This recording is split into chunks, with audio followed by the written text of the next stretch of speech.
जो शासन अभी आपने कहा है 24 का चुनाव, धरातल पर उनको उतरना पड़ेगा। सरकार मुझे लगता है देश परिवर्तन चाह रहा है, क्योंकि इनकी कथनी और करनी में अंतर है।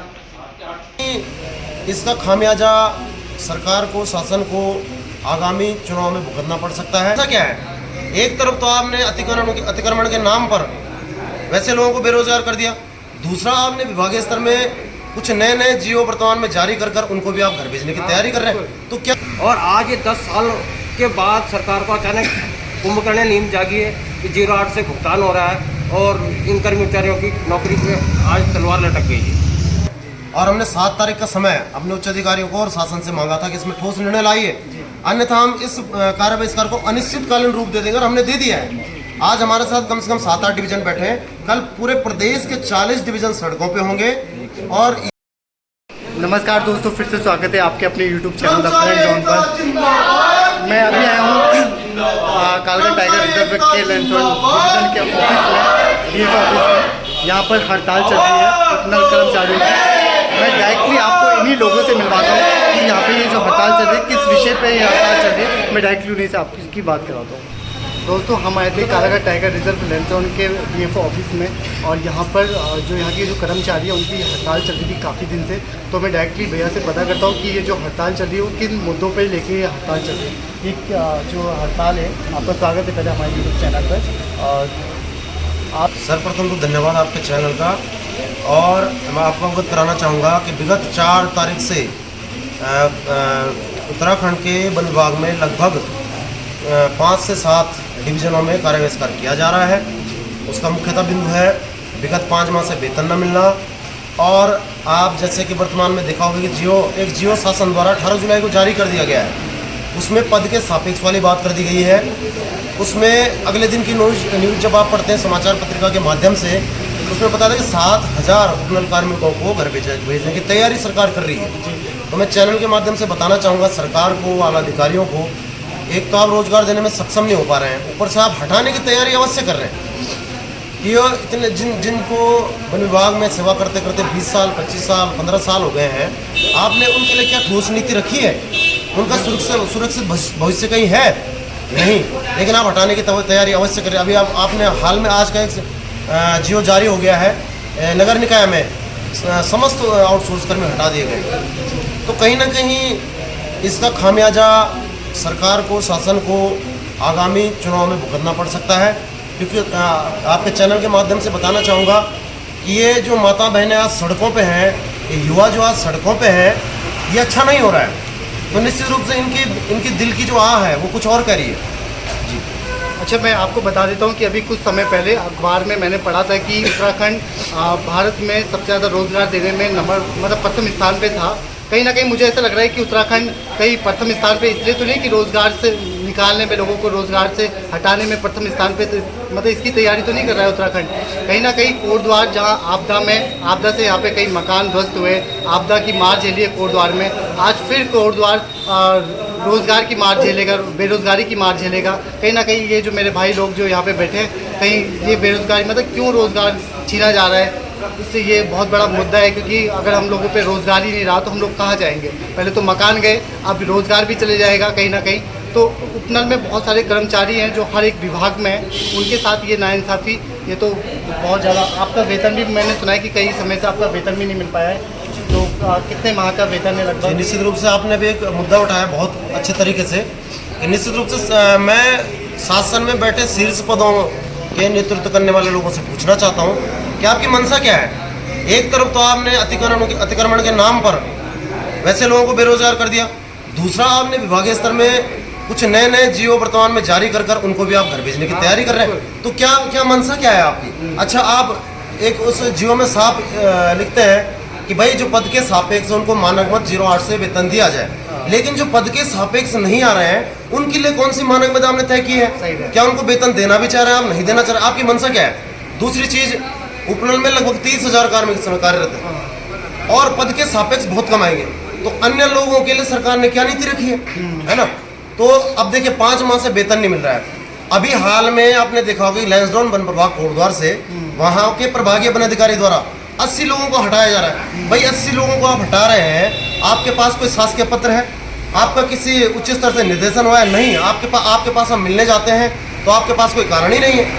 भाई जब आपने उनको रोजगार दिया नहीं है तो आप हटाने वाले हैं कौन? सही बात। लेकिन उनसे अगर बात करें तो वो बात स्पष्ट नहीं कर पा रहे हैं। तो आप मतलब मैं कह रहा हूँ कि मनसा क्या है, इन युवाओं के साथ होने वाला क्या है, इसको किसी खबर नहीं है। आप 18 जुलाई का शासनादेश है, आज 18 जुलाई से अगस्त का महीना निकल गया, सितंबर का महीना निकलने को है, लेकिन उसमें कोई चर्चा नहीं है उच्च स्तर पर। ये देखिए आप। मैं दोस्तों आपको बता दूं कि ये जो कर्मचारी, जितने भी वन विभाग के कर्मचारी बैठे हैं, अगर जंगलों में आग लगती है या किसी भी जानवर का रेस्क्यू किया जाता है तो कोई बड़ा अधिकारी या डीएफओ वहाँ नहीं जाते।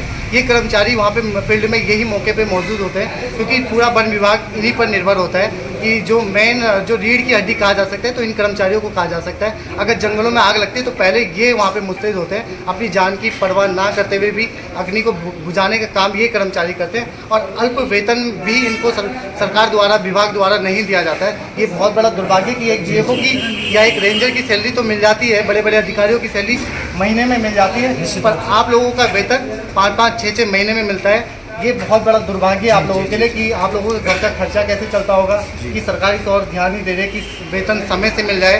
तो कहीं ना कहीं है ये बहुत बड़ी समस्या। यहाँ पे नियमित कर्मचारी का 1 से 5 तारीख तक का वेतन भुगतान होगा, जबकि श्रम कानून 1948 में वाला ये कहता है कि 7 से 10 तारीख तक हर श्रमिक का वेतन का भुगतान हो जाना चाहिए। जबकि ये सारे श्रमिक ग्राउंड जीरो पे काम करते हैं। ग्राउंड जीरो पे जितनी भी जिम्मेदारियाँ सारी इन्हीं की हैं। वन्यजीव सुरक्षा हो गया, अग्नि सुरक्षा हो गया, कई जगह सांप रेस्क्यू का कार्य भी श्रमिकों को लगाया गया है, लेकिन इनके भविष्य के लिए विभाग के पास कोई नियमावली नहीं है। और आज ये 10 साल के बाद सरकार को अचानक कुंभकर्ण नींद जागी है कि 08 से भुगतान हो रहा है और इन कर्मचारियों की नौकरी पे आज तलवार लटक गई है। तो पद के सापेक्ष वाली जो शर्तें रखी थी, विभाग ने क्यों पद स्वीकृति नहीं कराए? अगर वर्तमान में विभाग को इतने कर्मचारियों की आवश्यकता थी तो विभाग ने शासन से पद क्यों स्वीकृति नहीं कराया? तो मैं तो इस संबंध में यह कहना चाहता हूँ कि इन अधिकारियों की जिम्मेदारी फिक्स होनी चाहिए कि आज इतने लोग बेरोजगार होने सड़कों पे आने के लिए मजबूर हो रहे हैं, और हमारे उच्च अधिकारी फॉरेस्ट के माननीय वन मंत्री जी और पीसीसी भाव साहब और माननीय मुख्यमंत्री जी उत्तराखंड शासन, ये अपनी वार्ता रखें। कम से कम वन विभाग में 3000 उपनल आउटसोर्स कर्मचारी दैनिक श्रमिक के रूप में कार्यरत हैं, और इनकी ग्राउंड जीरो पे सबसे ज़्यादा काम इन्हीं के ऊपर सौंपा गया है, लेकिन इनकी जो गणना है वो नगण्य है। यहाँ पे वन्यजीव सुरक्षा में लगे हाथी, बाघ, शेर, चीतल, सांबर, काकड़ की सबकी गणना होती है, लेकिन आज तक इन श्रमिकों की गणना नहीं हुई आज तक कभी, जबकि ये मनुष्य प्राणी है, इसकी गणना ही नहीं है वन विभाग के अंदर। मजेदार बात देखो, वन्यजीव सुरक्षा में हाथी, टाइगर, बाघ सबकी गणना होती है, सांप तक की, क्रोकोडाइल, मगरमच्छ सबकी गणना हो रही है, घंटियाल की गणना हो रही है, लेकिन इन कर्मचारी की कहीं गणना नहीं है, कोई सीनियरिटी नहीं है, कहीं इनके रिकॉर्ड डेफो ऑफिस में इनका कोई रिकॉर्ड दर्ज नहीं है आज तक। अब आगे मैं अध्यक्ष आपसे पूछूंगा कि आगे आप लोगों का क्या कदम होगा? देखिए, मैं सबसे पहले तो आपके चैनल के माध्यम से बताना चाहता हूँ कि मैंने बहुत संबोधनों में कहा आपने कि कभी कर्मचारी नेता नहीं बनना चाहता। जी जी। क्योंकि कर्मचारी बन के अपने परिवार का भरण पोषण करना चाहता है, लेकिन जब कर्मचारी का हनन शोषण चरम पे होता है तो उसको लीडर बनने की आवश्यकता बन जाती है, उसको संघ बनाने की भी जरूरत पड़ती है।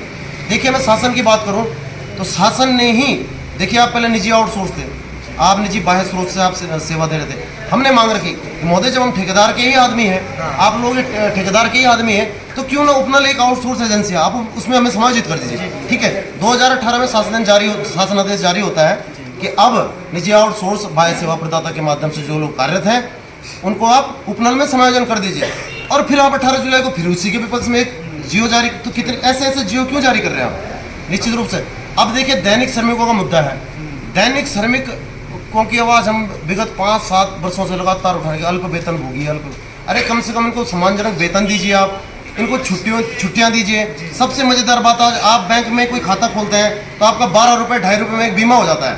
तो मज़ेदार बात है, देखिए आप वन विभाग में दैनिक श्रमिक पूर्ण निष्ठा के साथ काम कर रहा है, हाथी बाघ के बीच चल रहा है, उनका बीमा नहीं है, कहीं ना कहीं ESI कार्ड नहीं है। मुझे भी ऐसा लगता है कहीं ना कहीं ये समानता का जो अधिकार दिया गया था उसका भी हनन है, क्योंकि और विभागों में कई कर्मचारी समान कार्य करने पर वेतन जो मिलता है वो अलग अलग मिलता है। कहीं ना कहीं समानता का अधिकार जो है ये उसका भी तो हनन हो रहा है कि भाई आप दूसरे विभाग में कोई अगर जज स्थान में उसको वेतनमान अलग मिलता है, कोई वन विभाग में उसको 8,000 रुपये मिलते हैं, तो 8,000 रुपये उसको वेतनमान मिल रहा है, उसमें क्या तो घर का खर्चा चला पाएगा, क्या कर पाएगा? 6 महीने में आप वेतन देते हैं तो क्या कर पाएगा वो? ये बहुत बड़ा अब दूसरी चीज़ क्या है कि अभी अब देखिए एक तरफ तो शासनादेश चल रहा है, दूसरी तरफ आपने सुना होगा समाचार पत्रों के माध्यम से कि जैम पोर्टल की बात आ रही है। अब आप फिर से उसी निजी ठेकेदार में फिर से देना चाहते हैं। तो मैंने आप थोड़ी देर पहले ही कहा कि क्या मनसा क्या है। आप कब से आप 8,000 दे रहे हैं, बड़ी मुश्किल से 8,000 दैनिक श्रमिक का वेतन। चलो उपनल का अलग है, ट्रेड आपने भी खुद ही कहा है अलग अलग है, वहाँ पे अरे एक रूपता लाइए ना इसमें। तो मैं आपके चैनल के माध्यम से बताना चाह रहा हूँ कि 4 तारीख से हमने कार्य बहिष्कार शुरू कर दिया है और हमने 7 तारीख का समय अपने उच्च अधिकारियों को और शासन से मांगा था कि इसमें ठोस निर्णय लाइए, अन्यथा हम इस कार्य बहिष्कार को अनिश्चितकालीन रूप दे देंगे और हमने दे दिया है। आज हमारे साथ कम से कम 7-8 डिवीजन बैठे हैं, कल पूरे प्रदेश के 40 डिवीजन सड़कों पे होंगे और ये या तो आप इस शासनादेश को वापस लें, 5 माह का वेतन भुगतान करें और कोई ठोस नीति इन कर्मचारियों के लिए बनाए। अभी हमने एक समाचार पत्र के माध्यम से पढ़ा कि सरकार मातृत्व अवकाश और पितृत्व अवकाश देने के लिए आउटसोर्स कर्मचारियों के नियमावली ला रही है कि उनको भी पूरी छुट्टियां मिलेंगी, मातृत्व अवकाश मिलेगा और चाइल्ड केयर लिए जो भी सारी सुविधाएं मिलेंगी। लेकिन एक तरफ तो आप कर्मचारियों को विभागों से हटाते जा रहे हैं, दूसरी तरफ आप ये ला रहे हो, तो ये लॉलीपॉप देने का कोई समझ में आ नहीं रहा था बिल्कुल भी कि जब आप आधे लोगों को बाहर कर दोगे तो ये अवकाश का लाभ कौन लेगा। और दूसरी बात मैं ये कहना चाहूँगा कि नियमित विभाग का मतलब होता है कि नियमित कर्मचारी जब किसी भी पद पर भर्ती होता है उसको 2 परमिशन लेने का अधिकार होता है। तो अगर विभाग में कोई श्रमिक दैनिक श्रमिक है, कम से कम उसको प्रमोशन का हक बनता है, उसका 5 साल की सेवा करने के बाद विनियमितीकरण का लाभ दिया जाना चाहिए था। लेकिन यहाँ पे तो उल्टा हो रहा है कि 10-10, 15-15 साल सेवा करने के बाद आप उसको घर का ही रास्ता दिखाने को तैयार हो। तो इसको विभाग को गंभीरता से इस पर विचार करना चाहिए और विभाग में 2016 की पूर्व की नियमावली को लागू करना चाहिए। यहाँ पर राजीव भैया भी हैं और राजीव भैया को बहुत समय हो चुका है इस वन विभाग में और मैं डायरेक्टली उनसे बात करूँगा कि जो उनकी समस्या है कि अब उनको क्यों बाहर का रास्ता दिखाया जा रहा है। मैं जो मुझे लगता है हम पे कोई समस्या नहीं है, सरकार को हमसे समस्या है। क्योंकि अगर यदि हमें समस्या होती तो हम यहाँ क्यों बैठे होते, हम विभाग में क्यों होते, हमें कोई समस्या नहीं है। भाई मेरा मानना है कि सरकार ये चाहती है कि ये इनका तुष्टिकरण करते रहें, इनका लगातार शोषण करते रहें। वो जो निकृष्ट सरकार है, वो जो निकृष्ट सरकार है कोई नहीं रही। हमारे माननीय विधायक जी जो कोटवा के विधायिका है, हमारे के विधायक को बाहर बोल रहे हैं, भाई सदन में क्यों नहीं बोल रहा। सदन में हमारे माननीय तिवारी जी एक विधायक जी हैं किसी पार्टी के, मुझे नहीं पता, उन्होंने बोला उनका हम आभार व्यक्त करते हैं। लेकिन जो हमारे जो क्षेत्रीय विधायक हैं जिनके पास हम सबसे नज़दीक में जा सकते हैं, वो लोग में से कोई हमारी सुन लेने का तैयार नहीं है।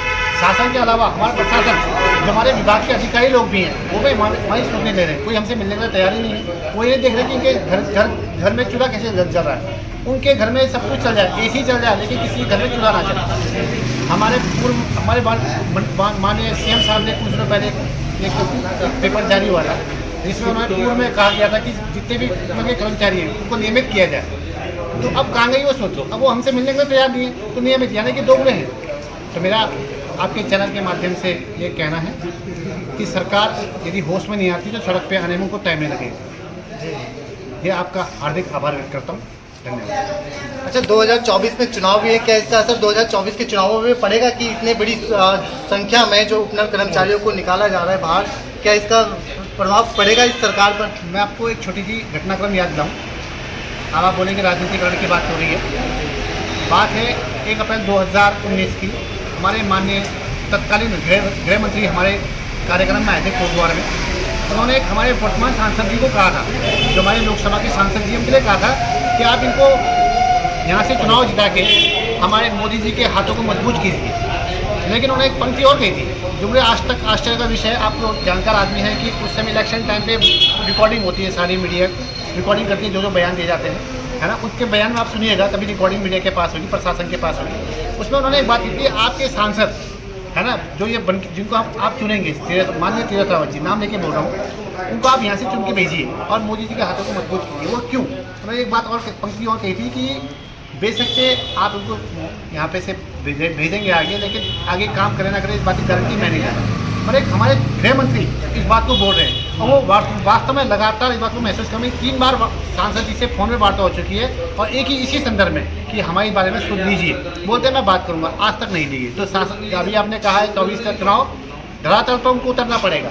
सरकार मुझे लगता है परिवर्तन, देश परिवर्तन चाह रहा है, क्योंकि इनकी कथनी और करनी में अंतर है। यही आपने जो सवाल पूछा ना उसका जवाब मैं साफ साफ शब्दों में नाम लेके, है ना। सीधा सीधा दोस्तों, डबल इंजन की सरकार उत्तराखंड में फेल होती हुई नजर आ रही है, जहां इतनी बड़ी संख्या में लोगों को निकाला जा रहा है। लोगों के घर की सुध नहीं है, मतलब लोगों को ये सोचा नहीं जा रहा है इन कर्मचारियों का कि घर परिवार कैसे चलेगा। कहीं ना कहीं डबल इंजन की जो सरकार, जो मोदी जी की जो एक सोच थी कि हम डबल इंजन की सरकार चलाएंगे उत्तराखंड में, कहीं ना कहीं वो धामी जी की सोच बिल्कुल फेल होती हुई नजर आ रही है। धामी जी मैंने कहा 2 लोग बात कर रहे हैं, पहले उन्होंने कहा उपनल कर्मचारियों को नियमित करें, अब वो उपनल कर्मचारियों को हटाने की बात कर रहे हैं। तो ये दोगलापन नहीं तो किसका है? ये धामी जी का है, सरकार के मुखिया भाई, इसलिए हम उनकी बात करेंगे। हम उन्हीं से सवाल पूछ रहे हैं, आपसे, आपके माध्यम से पूछ रहे हैं कि ऐसा क्यों है, ये दोहरा चरित्र क्यों है। अगर दोहरा चरित्र तो धराधार तो हमसे एक बार चुनाव जब हार गए थे तभी बात करते, तब जनता ने उनको पर्दा दिखा दिया। वास्तविकता वही थी। मैं बिल्कुल पहले भी आपको बता चुका हूँ कि कोटद्वार जो दोहरी मार झेल रहा है इस टाइम पर, एक तो आपदा की और एक इन कर्मचारियों को जो रोजगार से निकाला जा रहा है उसकी दोहरी मार इस टाइम पे कोटद्वार झेल रहा है।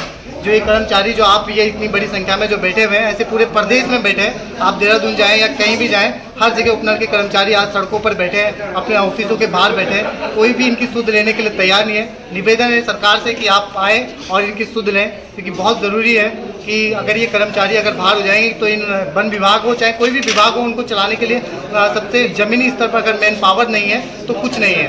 क्योंकि जंगलों में अगर आग लगती है तो इन बुझाने में अग्रणी जो भूमिका निभाते हैं वो यही कर्मचारी होते हैं, चाहे वो ऑफिस हो चाहे कुछ भी कर सकते हैं। और एक बात और कहना चाहता हूँ मैं कि अभी 2024 के चुनाव में 8-9 महीने का समय है, तो जो भी राजनीतिक पार्टी होगी अपने घोषणा पत्र में इन आउटसोर्स कर्मचारियों का मुद्दा रखेगी, उनकी बात करेगी, उसी को हम वोट देंगे। अगर नहीं रखेगी तो हम नोटा का बटन दबाएंगे और चुनाव का बहिष्कार करेंगे। धन्यवाद।